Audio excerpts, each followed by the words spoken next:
Cineautopsias, podcast de cine.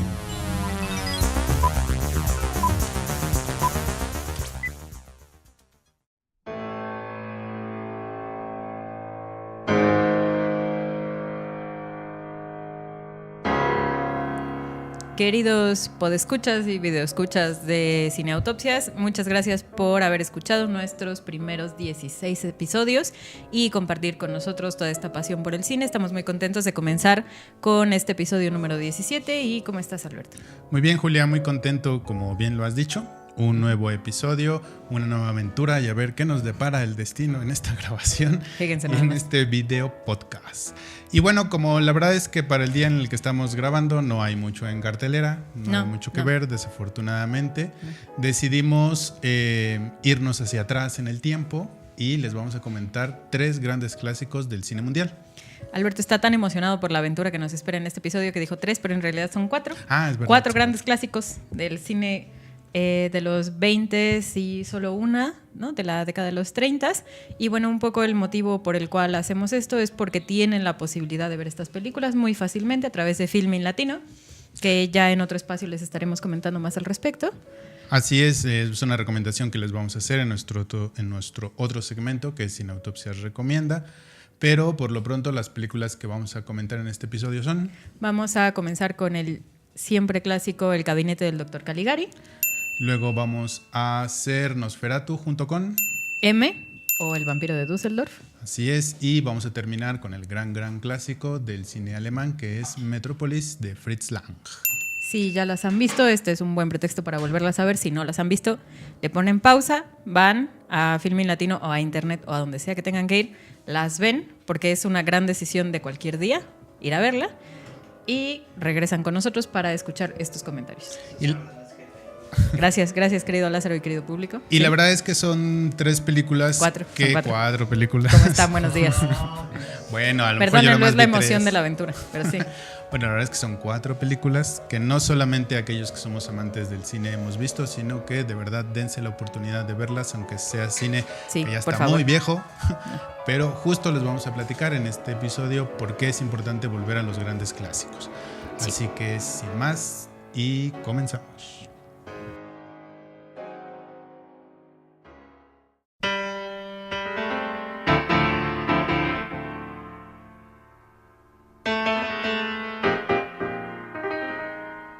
Desde el sofá.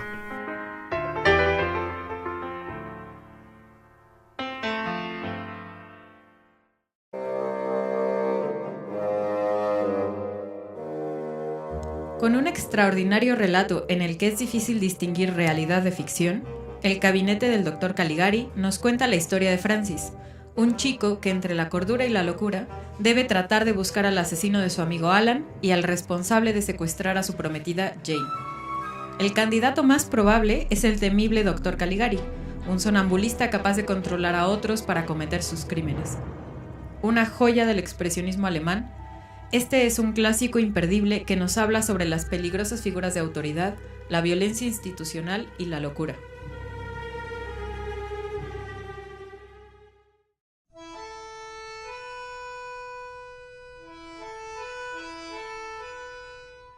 Bueno, una de las grandes cinematografías de toda la historia del cine fue el cine alemán de los años 20.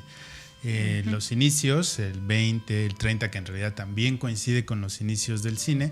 El cine alemán estaba destinado a ser la industria más poderosa del cine en el planeta, sí. La verdad, ¿no? Y prueba de ello son estas obras que vamos a comentar en este episodio. Y vamos a comenzar en particular con El Gabinete del Dr. Caligari, que es una película de 1920 dirigida por... Robert Wiene. Porque aparentemente ya no lo sé pronunciar.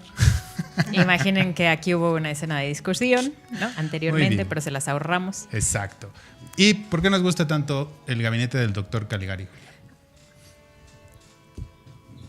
Hay muchas cosas por donde empezar. O sea, mi amor por la película es grande como el mar.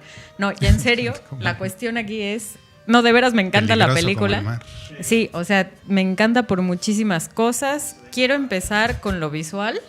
Visualmente todos deberían estar obligados a verlas. Digamos, o sea, si les gusta más o menos la estética de Tim Burton. Sí, claro. esta película es el sello de lo que fue el expresionismo alemán en el cine. Sí, por ejemplo, perdón que te interrumpa, Sí.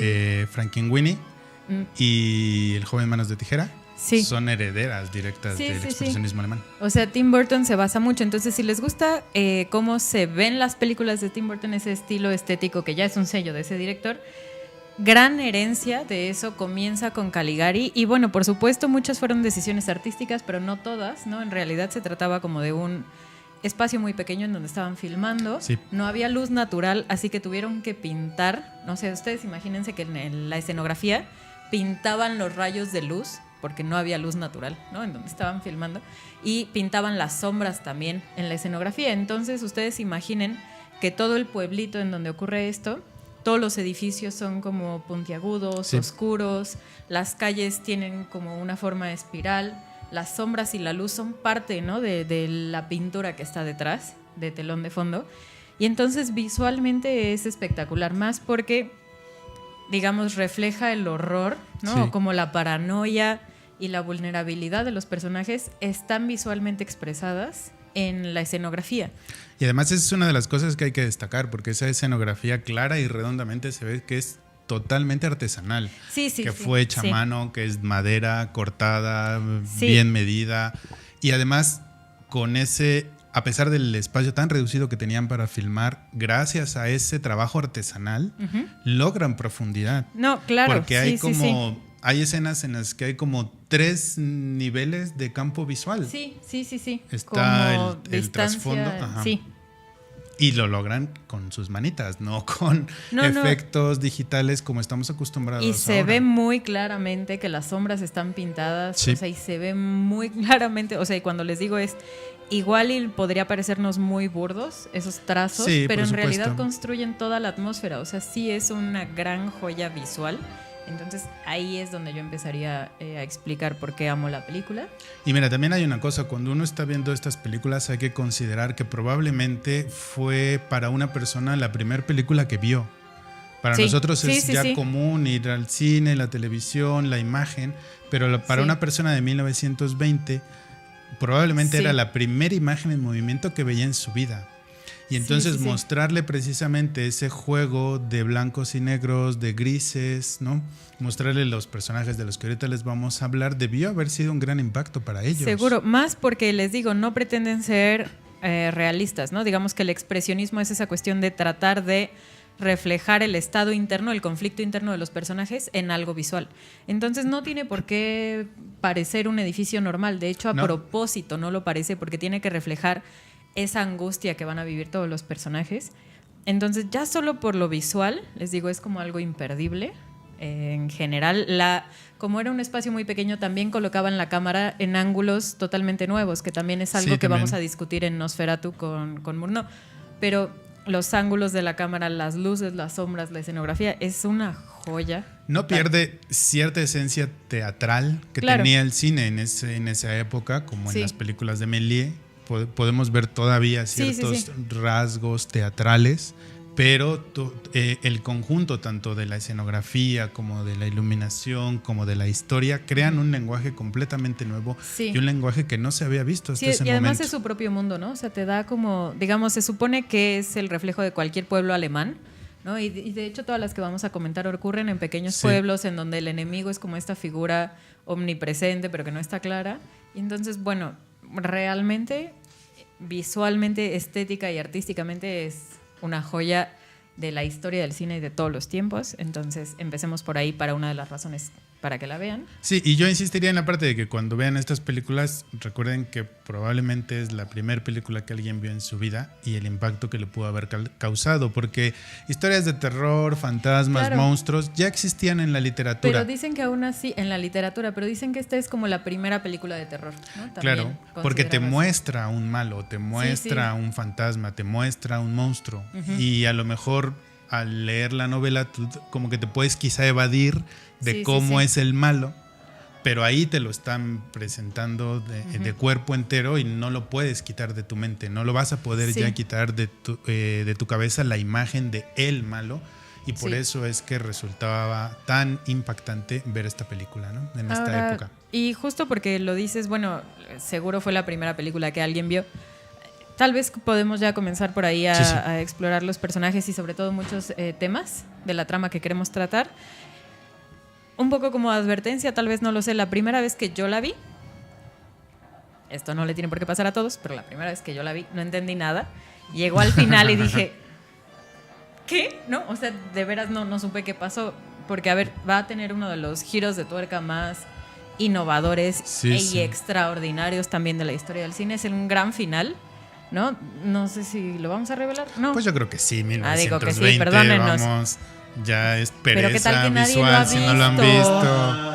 Bueno, no lo vamos a revelar. No lo vamos a revelar. Pues, no lo vamos a Pero revelar. así, solo les voy a decir, si llegan al final y de pronto dicen, ¿qué? ¿No? Es normal, calmémonos todos. Eso es parte de lo grande de la película, ¿no? Sí. Es una película que te deja con más preguntas, con más inquietud y con la misma angustia de los personajes, como de, según yo iba siguiendo todo, según yo iba viendo los acontecimientos y dándole cuenta a todo.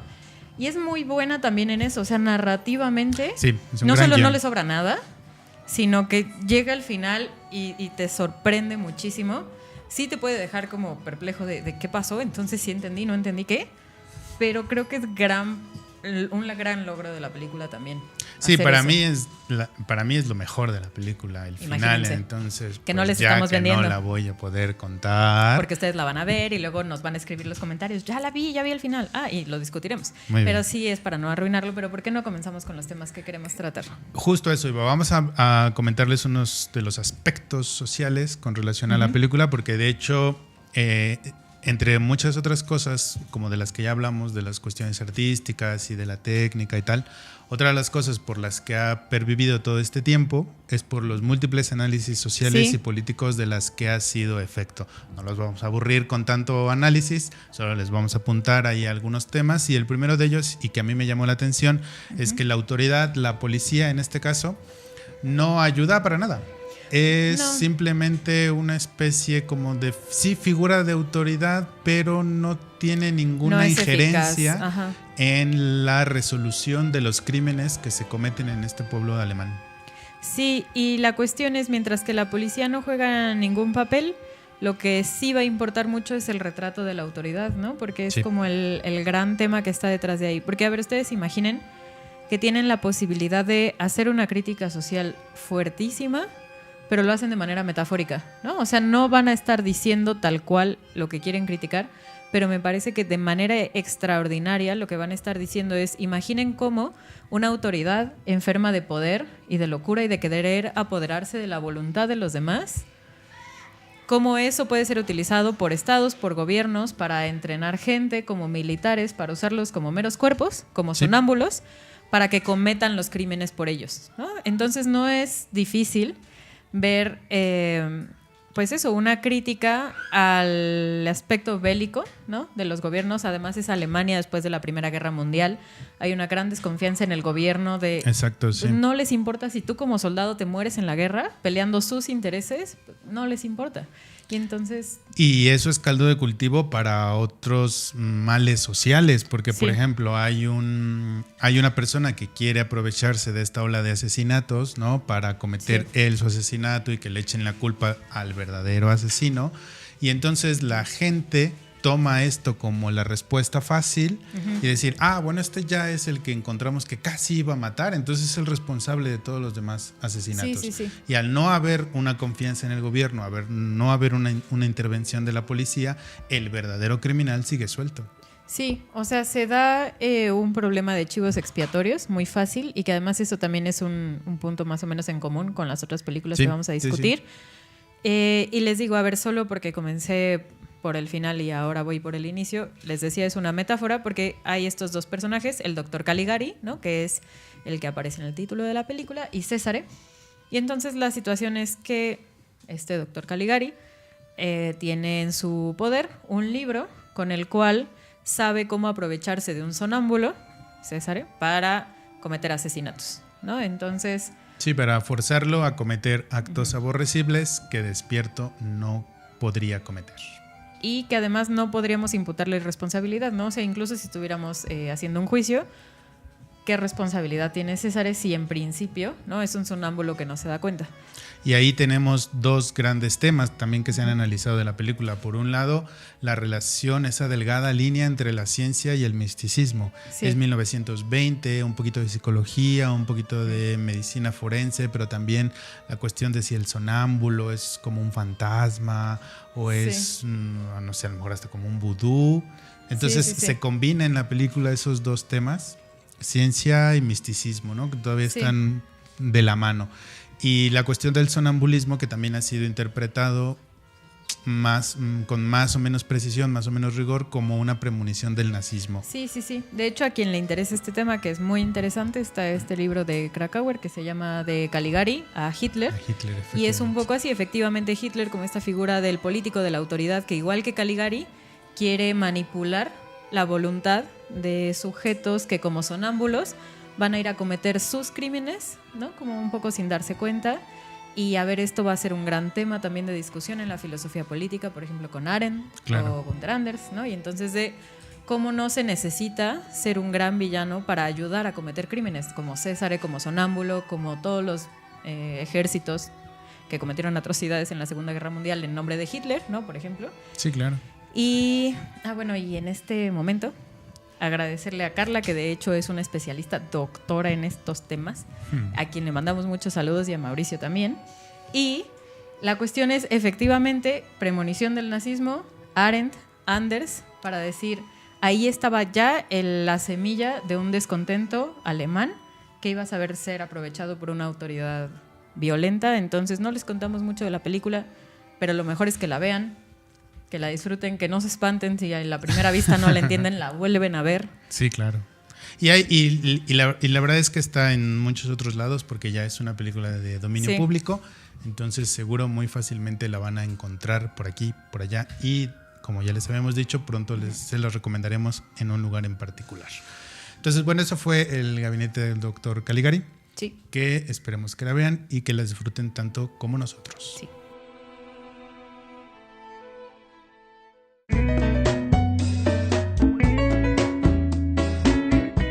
Desde el sofá.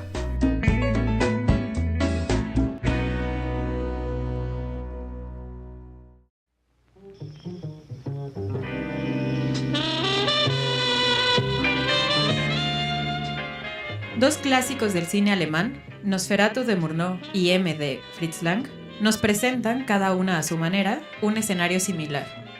Un pequeño pueblo que se ve amenazado por una figura omnipresente pero invisible, que pone en peligro aquello más puro de cada relato. En ambos apreciamos a una Alemania asustada de sí misma, sin brújula moral, con una figura ominosa que amenaza con destruirlos.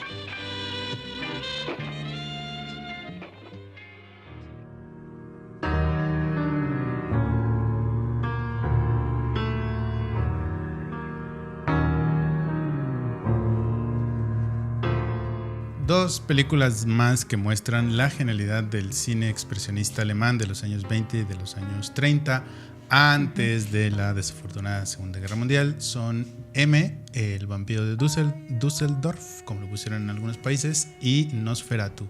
Nosferatu es de Murnau, es de 1920, y M es de Fritz Lang, de 1931, y por esa película vamos a comenzar este comentario conjunto.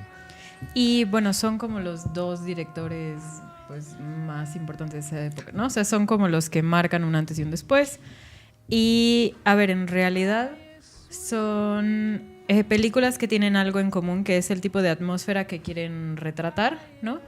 De cómo se puede vivir, pues sí, la amenaza omnipresente pero invisible de algo, un elemento extraño, extranjero, que amenaza la estabilidad del pueblo, amenaza aquello que es más preciado, ya sea la encantadora muchacha virginal preciosísima o la vida de las niñas, ¿no?, del pueblo, en cada una.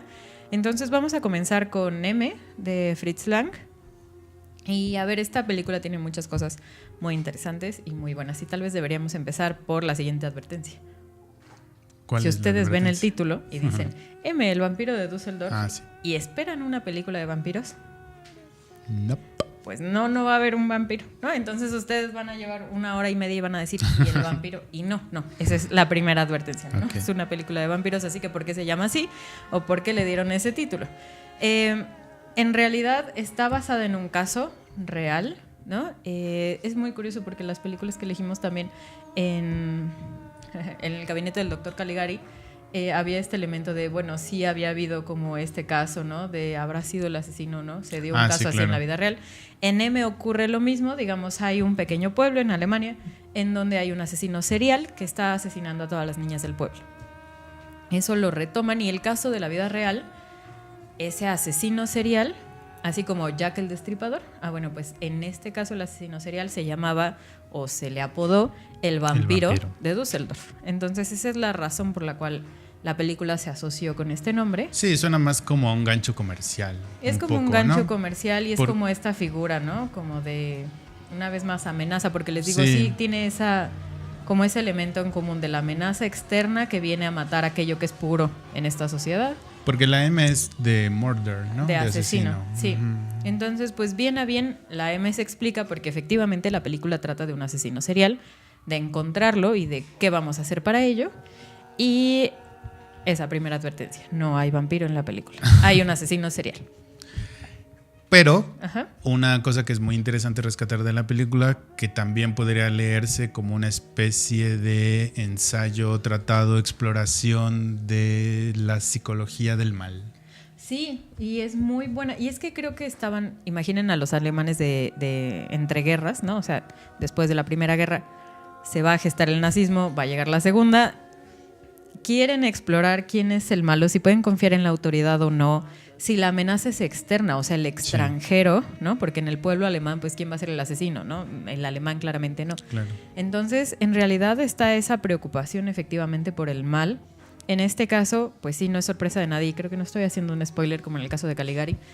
Peter Lorre, que es este actor, dios de la actuación, tuvo como una situación trágica porque después de esta película lo asociaban siempre con un asesino serial en la vida real. Porque además tiene una cara muy peculiar. Si no lo ubican, googleen Peter Lorre.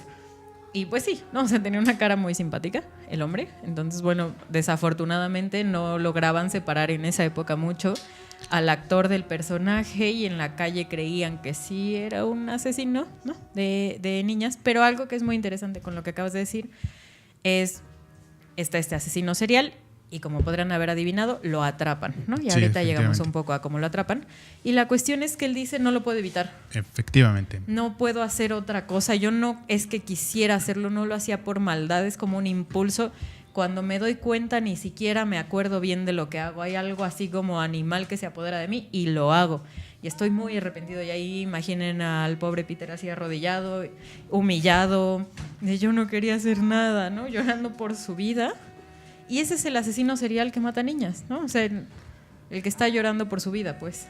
Y es justo lo que decía hace un momento y que lo conecto con lo que estabas comentando. Es como, visto en retrospectiva, la película es esto, como una búsqueda de dónde nos equivocamos. Sí. En dónde estaba esta semilla del mal que eventualmente creció en nuestro pueblo, que creció en nuestra nación y que nos llevó a cometer estos actos atroces.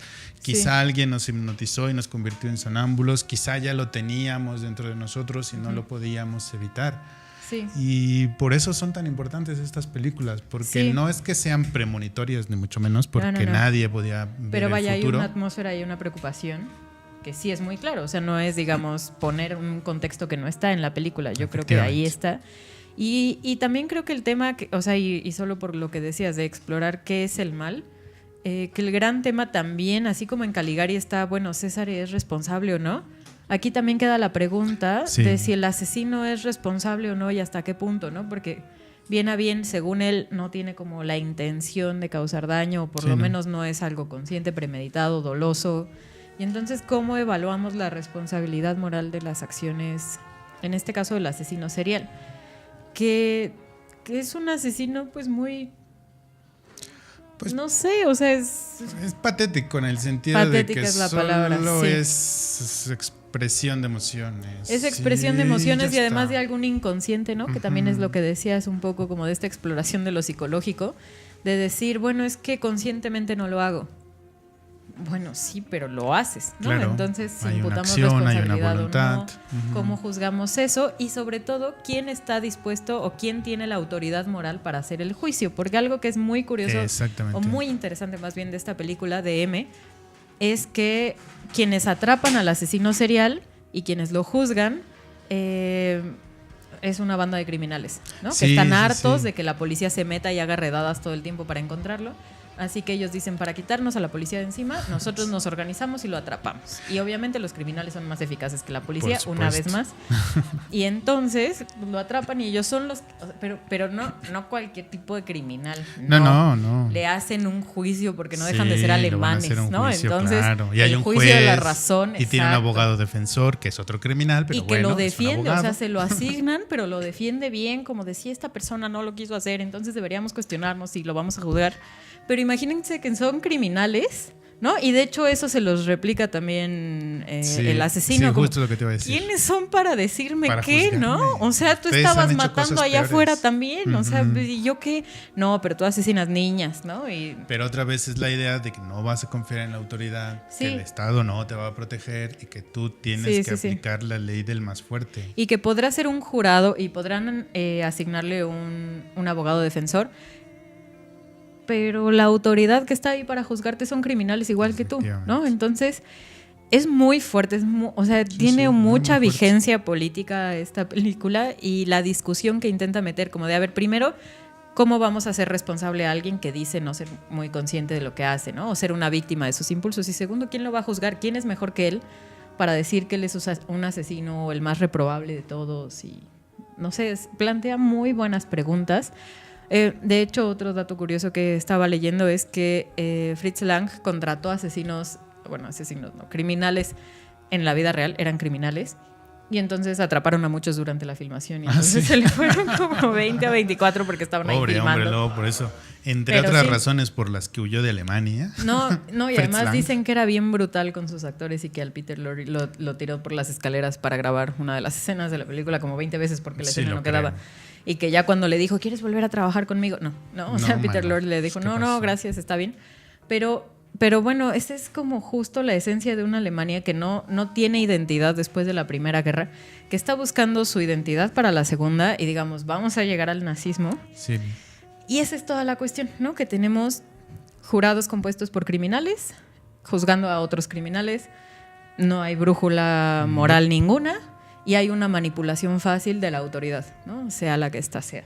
Y bueno, en una atmósfera similar como de quién es responsable, de dónde viene el peligro, encontramos también a Nosferatu, ¿no? Ahora en Murnau. Sí, Nosferatu, que es, está basada en Drácula de Bram Stoker. De hecho, los demandaron.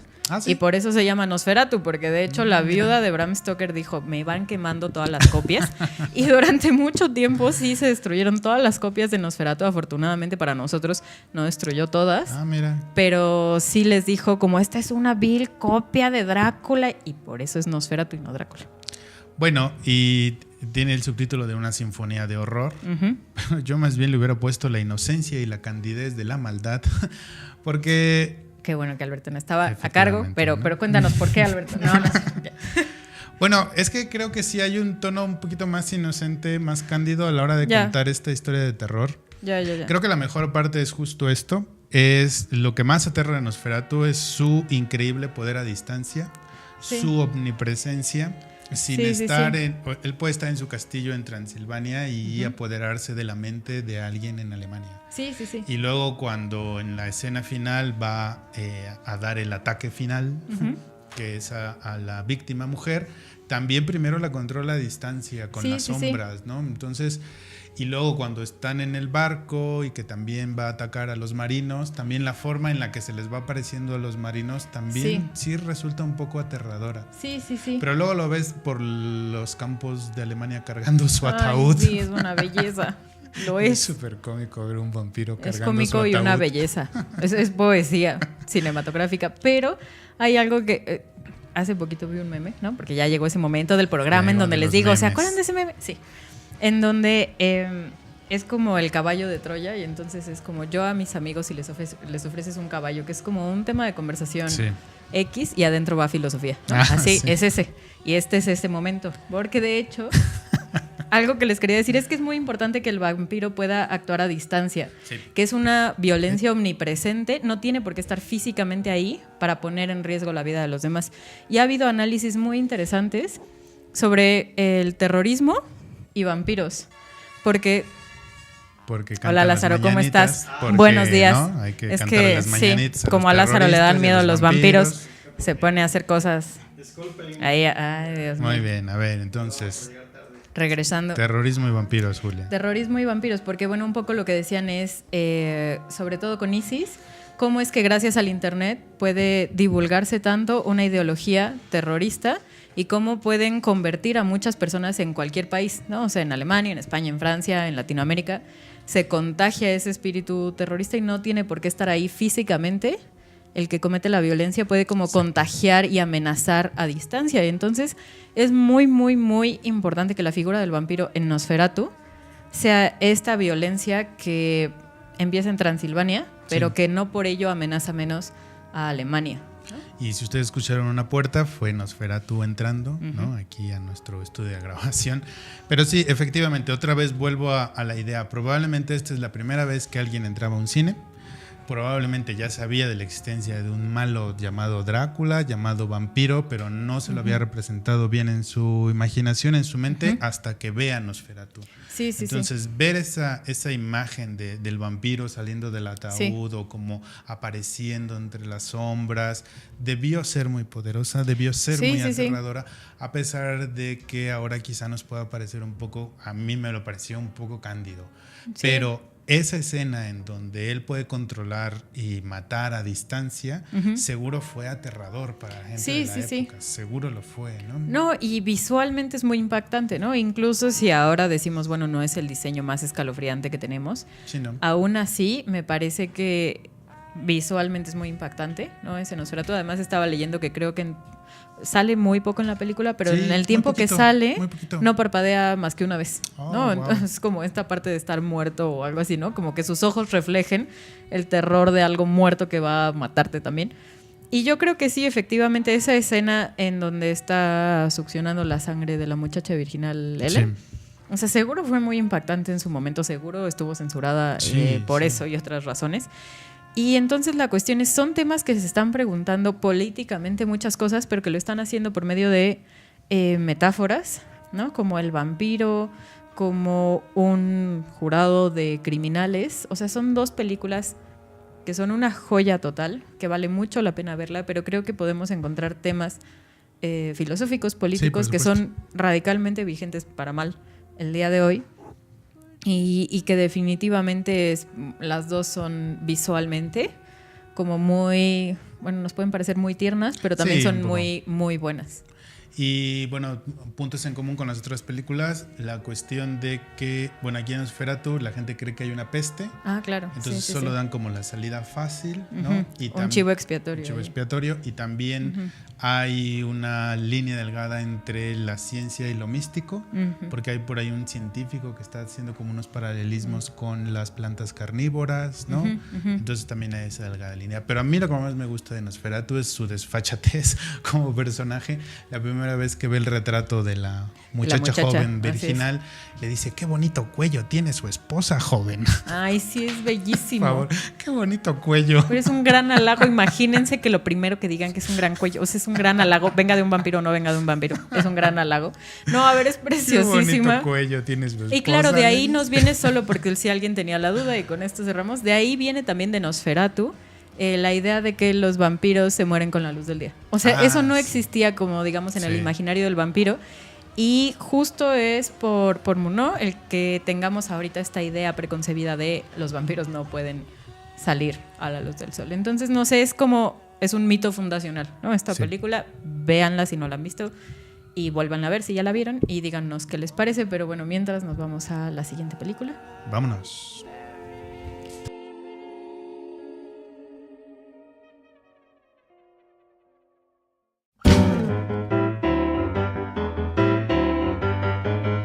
Solo porque nos gusta.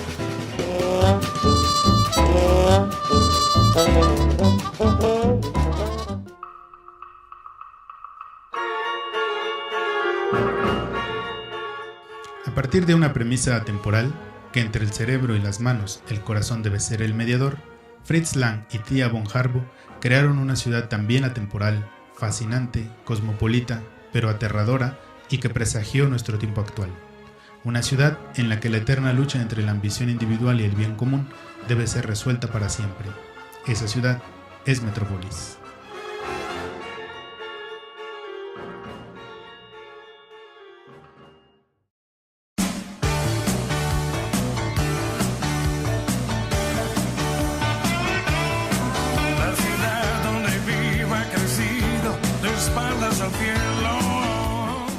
Bueno, y si ustedes creían que habíamos hablado mucho de política y cine, se esperan a este gran final que va a estar marcado por Metrópolis de Fritz Lang, porque ahí sí es una gran metáfora, distopía. Hay muchísimos temas por donde empezar, pero ¿por dónde te gustaría que empezáramos a comentar esta película? Bueno, yo creo que Metrópolis, además de todas las virtudes de las que ahora vamos a comentar, es una gran película porque sus creadores tienen el valor de ir hacia el futuro. O sea, piensa por ejemplo en Caligari, en Nosferatu, en M. M está en su contexto. Sí. Caligari y Nosferatu se van un poquito para atrás en la historia, pero Metrópolis se va hacia el futuro. Y además se va a un futuro que parece entonces 1927 en el que está la película. Son como 150 años más adelante. Se supone que es 2026, ¿no? Ah, mira, 2026. Creo. Entonces, pues o sea, son 100 en 8 años, ¿no? Agárrense. Sí. Ya nos vieron. Y creo que eso es una decisión importante y es una decisión valiente porque con los pocos recursos visuales, técnicos que tenían, lograron crear un monumento de película y lograron que comenzáramos a pensar en el cine ya como un arte. Porque justo para crear la ciudad que es Metrópolis, no solamente se requiere como de la imaginativa, de la invención de Fritz Lang, de los que hacen el decorado, del guión, sino se requiere también la parte técnica para crear ese mundo. Y creo que esa conjunción tanto de la técnica como del valor de contar una historia hacia adelante, como justamente de hacer una narración llena de metáforas, hace que empecemos a ver el cine, o que la gente de la época empiece a ver el cine como un arte y no nada más como un entretenimiento. Yo estoy completamente de acuerdo en que es un monumento, ¿no? O sea, en que de hecho creo que la UNESCO, ¿no? O sea, como la declaró como una de las 5 películas imprescindibles. 3. Solo hay 3 películas declaradas memoria de la intangible, humanidad, algo así, que son Metrópolis, Los Olvidados y El Mago de Oz, de Victor Fleming, la del 38. Solo esas 3 películas. O sea, y vaya, no hay que como que refutarlo, la verdad es que sí es... O sea, hay un antes y un después, ¿no? Sí. O sea, y vamos a seguir hablando de Metrópolis después de 2026 y mucho más, ¿no? Yo tal vez con lo que no estaría de acuerdo es que es solo una película futurista, porque también siento que el tema del que habla, pues bueno, es un tema que viene del siglo XIX, principios del XX, que es la diferencia de clases sociales, ¿no? Y la lucha de clases sociales, si debería haber como una lucha armada revolucionaria o no, y cómo eso se vería. O sea, en ese sentido siento que pone una problemática, ¿no? Que es propia de su época, pero que cuando el giro brillante es efectivamente decir, esta discusión va a seguir en el futuro, ¿no? Y la podemos imaginar así, porque además ponen elementos que son extraordinarios y no sé si tú quieres empezar por aquí, pero algo que a mí me encanta es esta figura del autómata, ¿no? O sea, esta figura que no es humana, pero que aparenta serlo, y que es como la que va moviendo, incitando, moviendo, y no puedo más que dejar de pensar, por ejemplo, en, no sé, en redes sociales, ¿no? O sea, algo que no es humano, que muchas interacciones a través de ellas son con bots o con códigos. Sí. Y que luego eso es lo que incita a ciertos movimientos y decisiones y pasiones. O sea, digamos, hay muchas capas, ¿no? Por dónde explorarlo. Pero vaya, meten estos elementos que sí no es parte de la discusión de la lucha de clases, clásica. Clásica. Y que uno dice, pues sí, ¿no? O sea, como cuál es el papel de este autómata, cuál es el papel de, además, María, ¿no? O sea, esto Sí, de que estamos María. hablando de mitos fundacionales, Ujú. la mujer se llama María, ¿no? O sea, ahí no hay como nada disimulado en el No, para arquetipo nada. que quiere ser ella, ¿no? Sí, bueno, yo decía la cuestión, no trataba de decir que solo es una película futurista, sino que el valor de tomar la decisión de plantear la historia en el futuro Sí. le da un extra a la película. Sí, ¿no? totalmente. Y la idea de la maquinaria como símbolo de progreso técnico, Sí. pero la idea de los obreros como símbolo de fracaso moral. Sí, también. O sea, es como, digamos, si algo tienen en común las 4 películas que hemos discutido es que la brújula moral Está perdida. está completamente. perdida y además se entiende porque es como una época de entreguerras, ¿no? Es como este periodo muerto, ¿no? De acabamos de salir de la Primera Guerra Mundial, no sabemos bien a bien nada y se está gestando ya lo que va a ser la segunda. O sea, es como, ¿no? Virginia Woolf tiene este libro que se llama Entre Actos, que es justo algo así como se siente que no pasa nada porque todos estamos derrotados por dentro, como es una atmósfera muy desesperanzadora, ¿no? La que están viviendo. Y efectivamente, bueno, es una distopía porque Sí. ellos lo que proyectan a futuro es esto va a estar fatal, ¿no? O sea, incluso Sí. con un mediador Sí. podemos imaginar que esto podría ir a fatal. Es que son las cosas geniales que tiene la película, porque primero te impacta la construcción de la ciudad. Sí, Te sí, impacta el diseño. tamaño de los Sí. edificios, te impacta nuevamente 1927, probablemente Sí, es la sí, sí. primera vez que alguien va al cine y entonces que vea un carro volar. Pues es una cosa extraordinaria, debió haber Sí, sido sí. algo extraordinario. No, y a quien se lo permita hoy mismo verla, Sí, claro. es sorprendente. Entonces Sí. te impacta primero esa parte que parece que estás como en un paraíso de tecnología, Ujú. pero inmediatamente es el contraste del mundo de las sombras Sí, de sí, los sí. trabajadores. El mundo de la luz, el mundo de la tecnología, Ujú. el mundo de los ricos arriba y el mundo de las sombras de los obreros de la pobreza abajo. Y entonces, eso es un matiz, bueno, no es un matiz, es algo tan explícito en la película sí, que no está disfrazado de que nada. inmediatamente tú te das cuenta de que la narración va a ir por otro lado y que la anécdota va a ir por otro lado. Y que a pesar de que la tecnología puede ser tan maravillosa como para crear un carro volador, hay cosas que son eternamente inmutables y que aún así debemos luchar porque se cambien. Y una de esas Sí. cosas que parece desafortunadamente ser inmutables, pues es la desigualdad.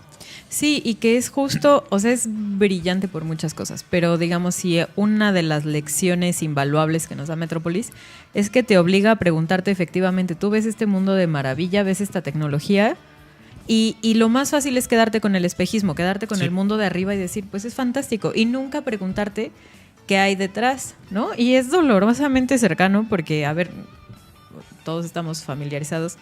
Todos tenemos un celular Sí, y sí. eso no evade la pregunta de cómo se hacen las baterías y de en qué minas, en qué países africanos, en qué condiciones de explotación Efectivamente. infrahumana, en donde no es un problema que haya quedado en 1927, No, para nada. ojalá, ¿no? Pero sí, o sea, por supuesto, detrás de esta maravilla tecnológica en donde nosotros nos podemos maravillar por todas las aplicaciones que tenemos, esa es la cosa, ¿no? O sea, siento que eso es un gran mensaje, como todo el espejismo, que es el mundo de arriba, y lo difícil que es preguntarte, como el protagonista, decir qué hay detrás, ¿no? O sea, que casi nadie llega a ese detrás o a ese subterráneo que se necesita para mantener el espejismo de arriba. Y que el protagonista, que se llama, si mal no Fredersen, recuerdo, Fredersen. Freder es Sí. el protagonista, porque Fredersen es como su papá, creo, Ujú. que es como Sí, el sí. jefe de todo. Es una figura bien interesante como personaje, porque si bien es cierto que es el que representa la toma de conciencia, Ujú. ¿no? Debemos ver para ambos mundos, tanto Sí. el de arriba como el de abajo, y debemos tratar de romper la brecha que hay entre ellos. También es interesante porque en realidad él solo es el vehículo para presentarnos la Sí, situación, sí, sí. ¿no? Quien mueve la trama, quien mueve los hilos es precisamente María. Sí. Y a mí lo que me gusta y otra de las cosas en las que te hace reflexionar la película es que hay esta situación en donde los obreros van a las catacumbas a reunirse, ¿no? Ujú. Y entonces tú puedes pensar que lo que están planeando es una revolución o una guerrilla y tal. Sí, sí, sí. Pero el discurso que ella les da es el discurso de la esperanza. Sí. Es el discurso de que, como decíamos con Trollhunters, de que unidos somos más fuertes. Sí. Y toda esta parte de los mitos fundacionales y de las referencias, pues no es casual tampoco que vayan a las catacumbas. Los primeros cristianos iban a las catacumbas naturales que había en las montañas y ahí se reunían, ¿no? No, y a ver, de hecho hay algo de este mensaje de, a ver si lo digo bien, que el corazón sea el mediador entre la razón y la fuerza, ¿no? O sea, porque se trata justo de eso, de una revolución violenta, pues va a replicar la violencia, ¿no? O sea, la cuestión es, por supuesto, hay un problema que, y a mí algo de lo que me gustaste, de lo que me gustó que dijiste, ¿cómo están? Es que efectivamente el protagonista es solo como de dónde poner los ojos, ¿no? O sea, tú como audiencia es como de vas descubriendo igual lo menso que eres, o sea, lo menso ingenuo que eres. Efectivamente. Y entonces dices, sí, aquí hay gente que lo tiene claro y hay gente que se está organizando y que sabe que más violencia necesariamente no puede ser solo la solución, ¿no?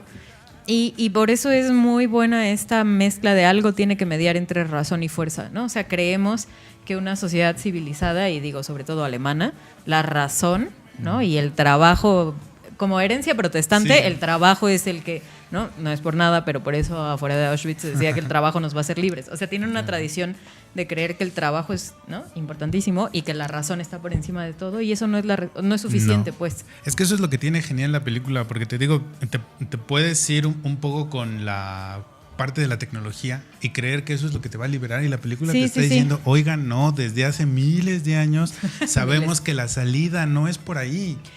Y entonces aprovechan esa verdad atemporal que es eso, de que ni es solo la razón, ni es solo la fuerza lo que nos va a hacer mejores, sino la mediación entre ambas. Sí, ese amor o fraternidad, y lo sororidad. montan en una historia en el futuro y lo montan sobre este escenario espectacular y maravilloso, y entonces se vuelve una obra de arte, ¿no? En todos los sentidos, no solamente cinematográfica.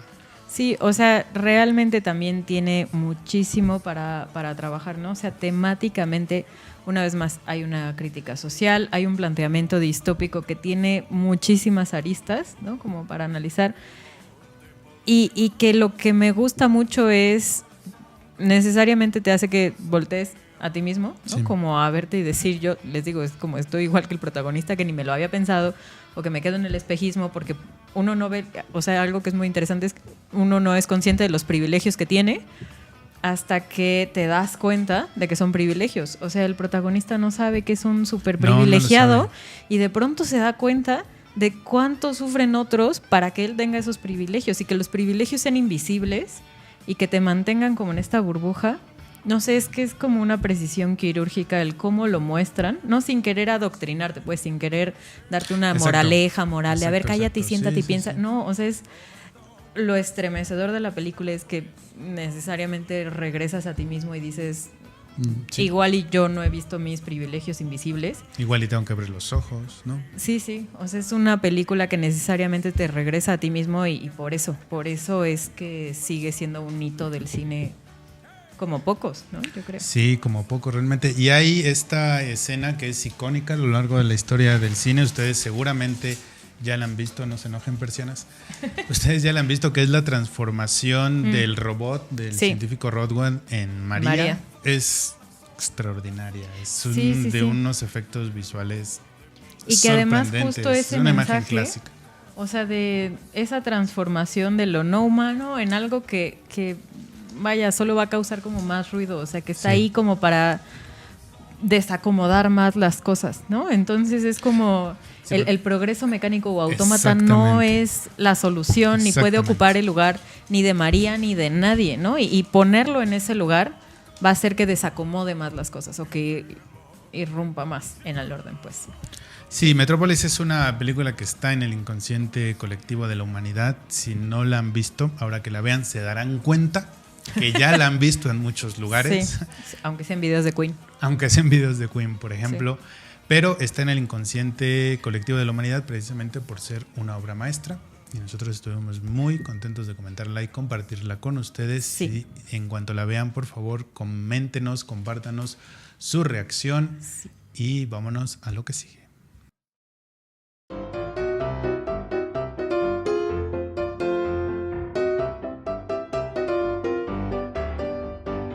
Bueno, pues quisimos variar un poco en el tipo de películas y recomendaciones que hemos hecho. Así es. No habíamos hablado hasta ahora de grandes clásicos en el cine, lo cual es casi imperdonable, pero aquí estamos, más vale tarde que nunca.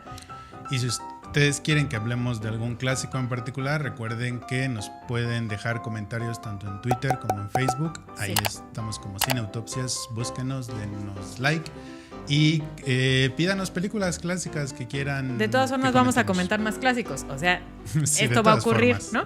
Pero sería muy bueno saber cuál clásico querrían ustedes que comentáramos.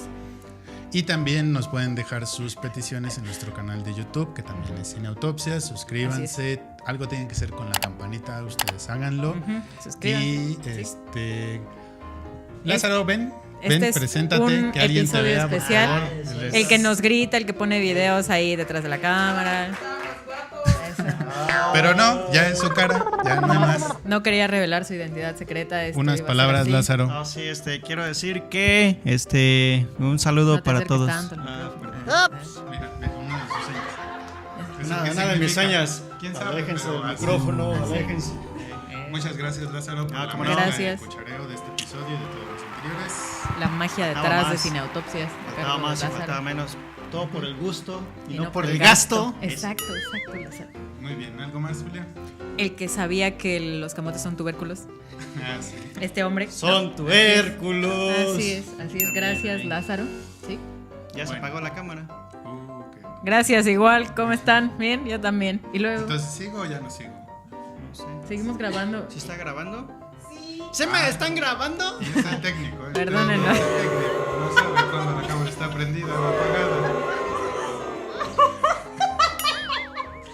Así que bueno, pues mejor evitar mi risa. Les digo que nos escuchamos y nos vemos en la siguiente autopsia. Hasta entonces.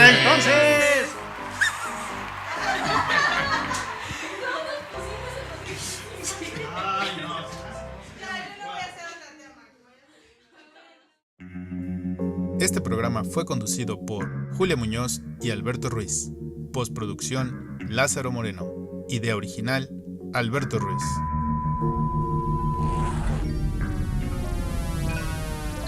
Cine Autopsias. Podcast de cine.